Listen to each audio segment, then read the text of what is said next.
এখন এসে সবাই পিকেকে ব্যাক চাচ্ছে কেন?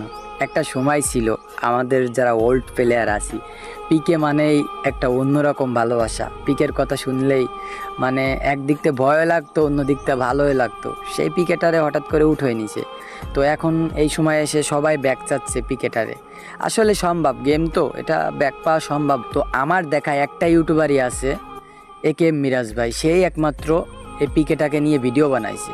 তো তোমরা যদি পিকেটারে ব্যাক পাইতে চাও, ভাই একটা কথা বলি, এই যারা ইউটিউবার আছে বাংলাদেশে, ইটস কাব্য বলো, তালা বলো, মিস্টার ত্রিপলার বলো, যতক্ষণ পর্যন্ত এদের ইউটিউব চ্যানেলে ওল্ড পিকে ব্যাক নামে থাম্বেল না আসবে, ততক্ষণ পর্যন্ত এদের ভিডিও কেউ দেখবা না। একটা কথা ভাই, তারাই কিন্তু পার্টনার প্রোগ্রামে রয়েছে, তারাই কিন্তু গেমের নিউজ টিউজ সব কিছুই জানে। তো এটা ব্যাক আনা সম্ভব কি সম্ভব না, এরাই একমাত্র জানে। তারা যতক্ষণ না পর্যন্ত এই সম্পর্কে আলোচনা করবে, এই সম্পর্কে আমাদের নিউজ না জানাবে, ততক্ষণ পর্যন্ত এদের ভিডিও কেউ দেখবা না। তোমরা একটা কথা সবাই জানো যে কান টানলে মাথা আসে। তো সেইভাবে ভাই কোনো একটা ইউটিউবারের ভিডিও দেখবা না যতক্ষণ পর্যন্ত পিকে সম্পর্কে সে কিছু না বলবে।